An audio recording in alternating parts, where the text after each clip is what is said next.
Daniel and I hiked 220 miles over 20 days, summiting Mount Whitney, visiting wonderful alpine scenery along the way, and meeting some wonderful people who shared the same goals we had of conquering this trail. On July 15th, seniors Daniel Cow and Richard Liu began their backpacking journey on the 211-mile-long John Muir Trail.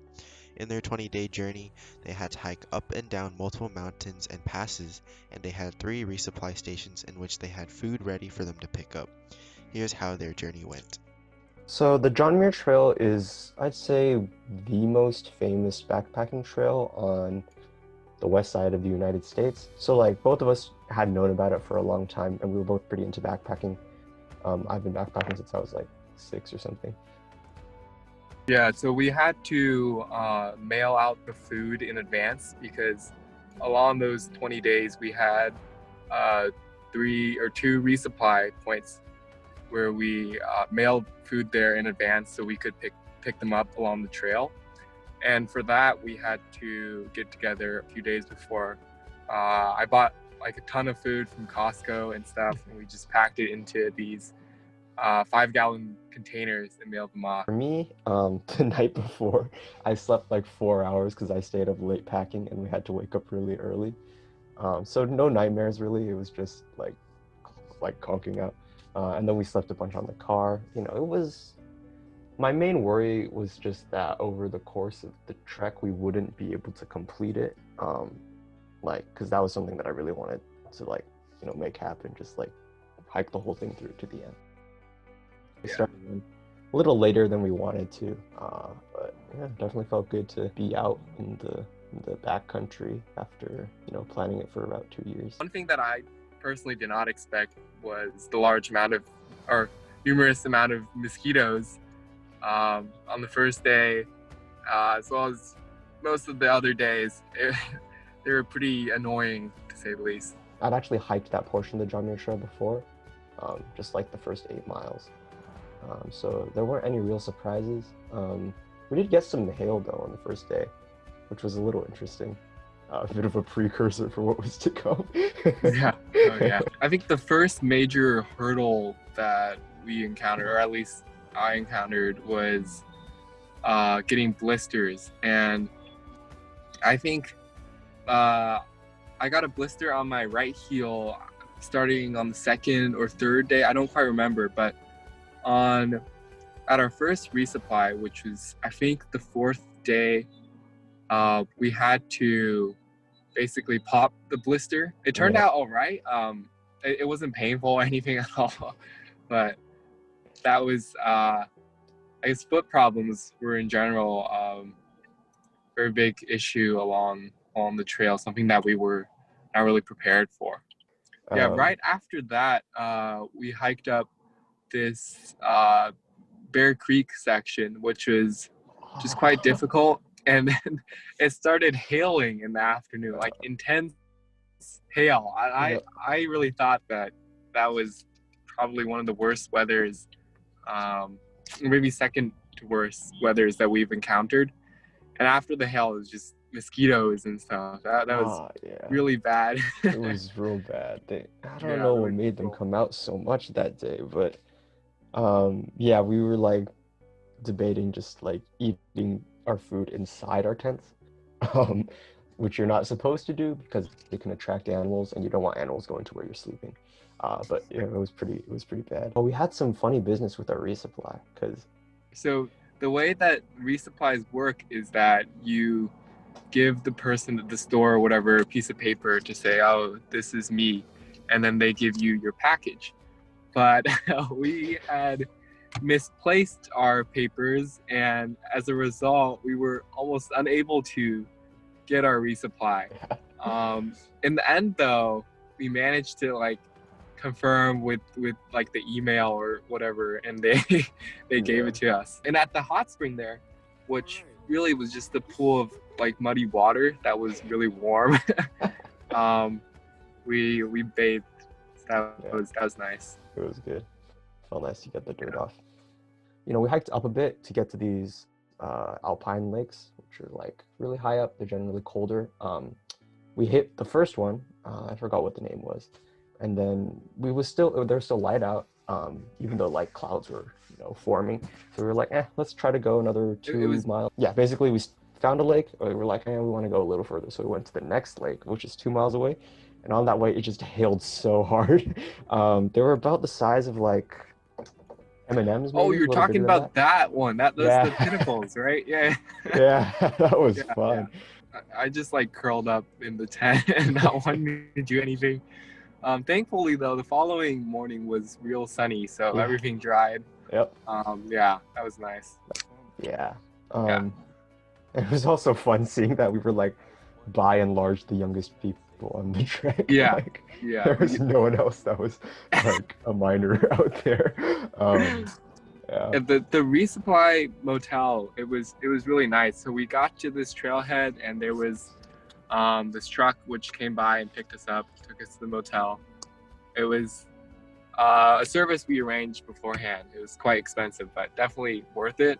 I would say we got to sleep in this very nice hotel room, and we ate tacos or not. Was it Yeah, tacos? yeah, there was a taco What? truck. We Yeah, got one taco taco. truck. Yeah, we got like burritos and a salad, I think. Yeah. It was And very filling. that was nice because it was like real food, not like Yeah. pre-cooked food. One of the nights where we stayed at was this like plateau, this really flat area with no trees. It's like barely any grass, and there was this lake in the middle. I thought it looked like Mars because there was like nothing there.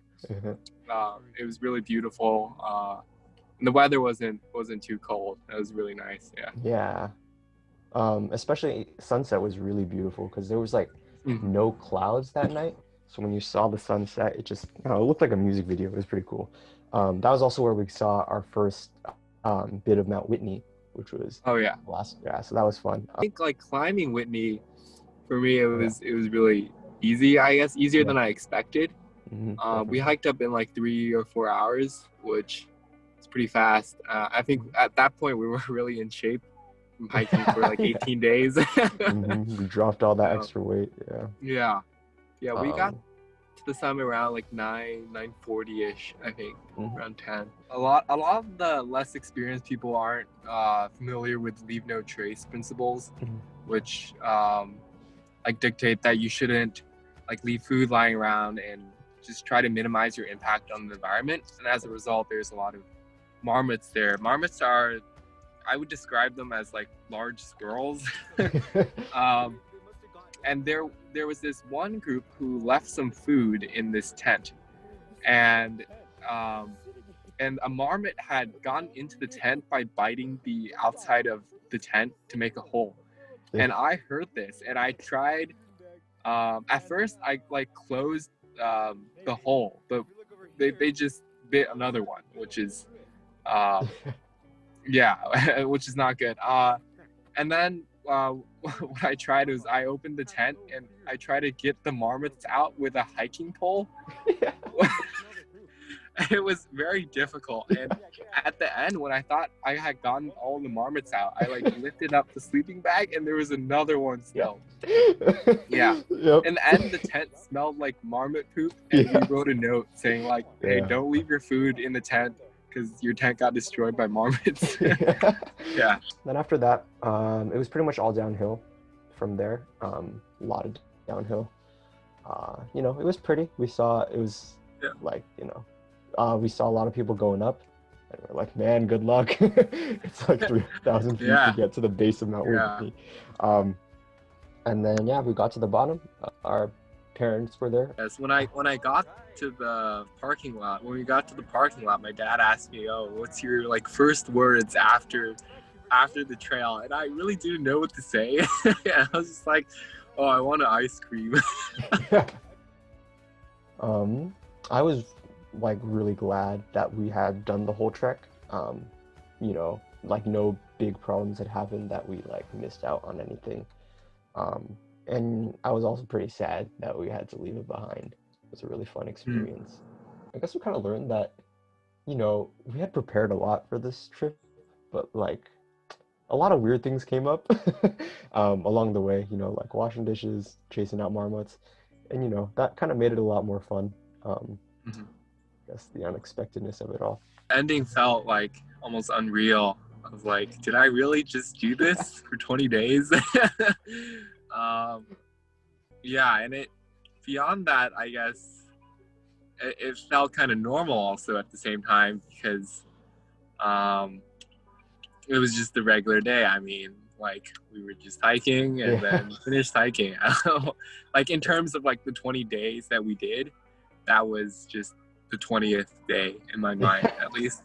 But yeah, now looking back on it is big accomplishment in terms of me personally and my like hiking career, so to speak. Definitely by far one of the longest hike by The longest. both days and mileage I've done Yeah. so far. Mhm. Yeah, I'm proud of that accomplishment. I would probably do this again. Definitely not under the same circumstances. Maybe when I have like, a family, like, kids or something to like bring onto the trail. Make it a kind of a special moment for them. I'd say it was really like new experience in a lot of different ways. Like, sure, it was, the longest trek we've been on, the most days we've been out on the trail, and like probably the most strenuous hike we've gone on. But we also got to like, interact with a lot of people we normally wouldn't, talk to, I think. And also just like, testing your mental limit a little bit. It wasn't like that bad or anything, but you get into a very interesting state of mind when you're like out on the trail for 20 days. It feels good.